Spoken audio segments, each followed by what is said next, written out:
क्या आपने कभी सोचा है कि एक घर को होम स्वीट होम बनाने के पीछे सबसे बड़ा हाथ किसका होता है? जी हाँ, एक गृहिणी का। लेकिन अक्सर हम घर के कामों में इतना खो जाते हैं कि अपनी खुद की ग्रोथ को तो भूल ही जाते हैं।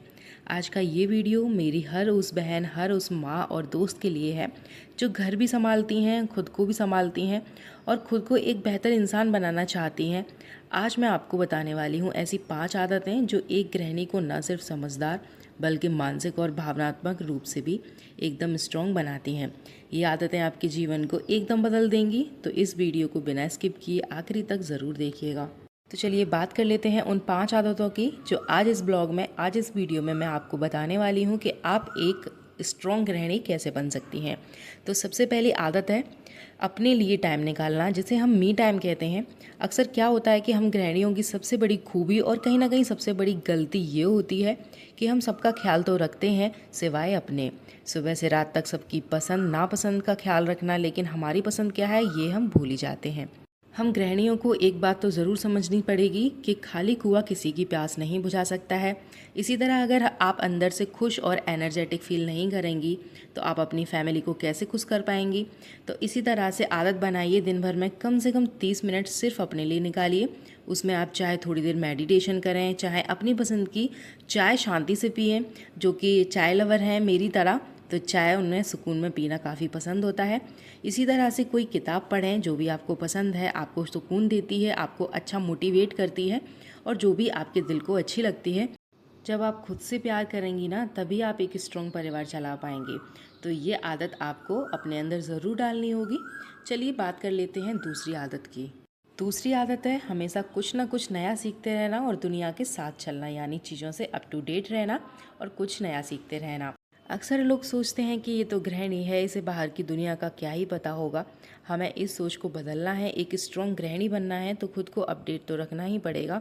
आपके पास इतनी सारी जिम्मेदारियां होती हैं कि बहुत ज़्यादा टाइम तो आप नहीं निकाल पाएंगी, लेकिन कम से कम रोज़ 10 से 15 मिनट अखबार पढ़िए या कोई ऐसी न्यूज़ देखिए देश दुनिया की जिसमें आपको पता चले कि आखिर दुनिया में चल क्या रहा है। फाइनेंशियली न्यूज़ या फिर आप जो भी न्यूज़ देखना पसंद करती हैं, या दुनिया में देश में क्या चल रहा है ये न्यूज़ देखिए।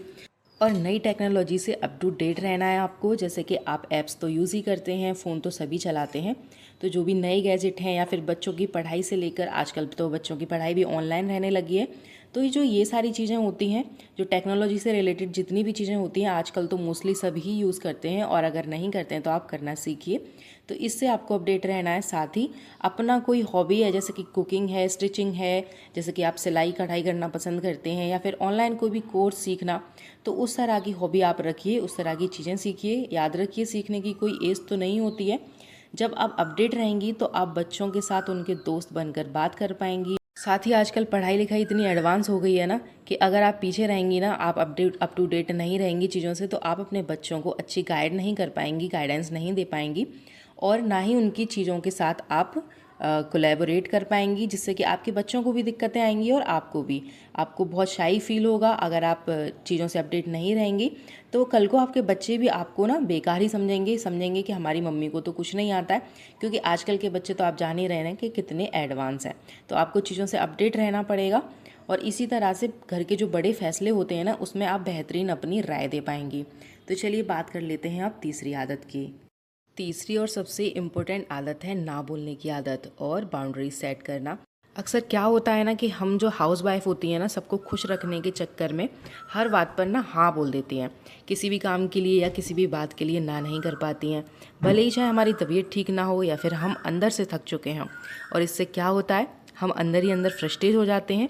और एक स्ट्रॉन्ग गृहिणी जो होती है ना, वो अपनी मानसिक शांति के लिए, यानी अपनी मेंटल पीस के लिए कभी भी किसी से समझौता नहीं करती है। अगर आप थकी हुई हैं तो आराम से परिवार से कहिए कि आज मैं थोड़ी देर आराम करूंगी, आप लोग थोड़ी सी हेल्प कर दीजिए। अपनी बाउंड्री सेट कीजिए, जैसे कि सही बात पर खड़े होना और गलत या फालतू की जो बातें होती हैं या फालतू की डिमांड्स होती हैं उन पे ना कहना सीखना। सबका ख्याल रखना तो अच्छी बात होती है, साथ ही ना सबको अच्छे से रेस्पेक्ट देना भी अच्छी बात होती है, लेकिन कहीं ना अपनी खुद की जो सेल्फ रेस्पेक्ट होती है, अपना सुकून और अपनी शांति, अपनी जो मेंटल पीस होती है ना, वो कहीं ना कहीं हर्ट कर लेते हैं हम, और अपनी बातों को नहीं रख पाते हैं। तो अगर आप अपनी बातों को रखना सीख जाएंगी ना, रखना शुरू कर देंगी, तो थोड़े दिन तो आपको थोड़ा अजीब लगेगा एडजस्ट करने में, क्योंकि जब भी आप अपनी कोई राय रखती हैं तो अक्सर लोगों को वो पसंद नहीं आती है, लेकिन धीरे धीरे लोग समझ जाते हैं कि आप अपने लिए जीना सीख गई हैं। तो चलिए बात कर लेते हैं अब चौथी आदत की, मानसिक रूप से मजबूत बनना और छोटी छोटी बातों को इग्नोर करना। जब हम घर परिवार में रहते हैं तो कई सारी ऐसी बातें होती हैं, छोटी छोटी ऐसी बातें होती हैं जो कि हमें इग्नोर करनी चाहिए और इग्नोर करनी पड़ती हैं।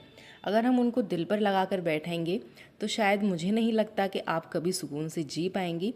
आपको हर किसी की हर बात पर रिएक्ट नहीं करना है, जैसे कि कौन क्या बोल रहा है, कौन क्या सोचता है, क्योंकि देखो सबके माइंड अलग होते हैं, सबकी सोच अलग होती है। आप किसी की सोच को नहीं बदल सकते हैं। आप अपनी जगह पर अपने कामों को सही से कर सकते हैं बस, और अपनी लाइफ स्टाइल को, अपनी लाइफ को सुकून से जीने के लिए आपको सारी चीज़ों को, सारी बातों को इग्नोर करना पड़ता है। आप लेट इट गो करना सीख जाएंगी तो आप सुकून से जीना भी सीख जाएंगी, क्योंकि आप दुनिया में अगर हर किसी की बातों को दिल पर लगाएंगी तो शायद आप सुकून से सो भी ना पाएँ। क्योंकि कई बार हम छोटी छोटी चीज़ों को इतना सोच लेते हैं कि रात भर ओवर थिंकिंग करने के बाद सुबह थके हुए उठते हैं और पूरा दिन हमारे काम पे उसका असर दिखता है। तो आप लेट इट गो करना सीखें। कई बार क्या होता है कि चुप रहना या बात को हंसकर टाल देना आपको कमज़ोर नहीं बनाता है, बल्कि आपको अंदर से बहुत ही ज़्यादा समझदार दिखाता है। तो बहुत ज़्यादा आपको हर चीज़ का रिएक्ट करने की ज़रूरत नहीं होती है। कुछ चीज़ों को आप चुपचाप सहना सीखिए। अपनी एनर्जी को ना नेगेटिविटी में वेस्ट करने की बजाय आप घर में ही पॉजिटिव माहौल बनाने में लगाइए।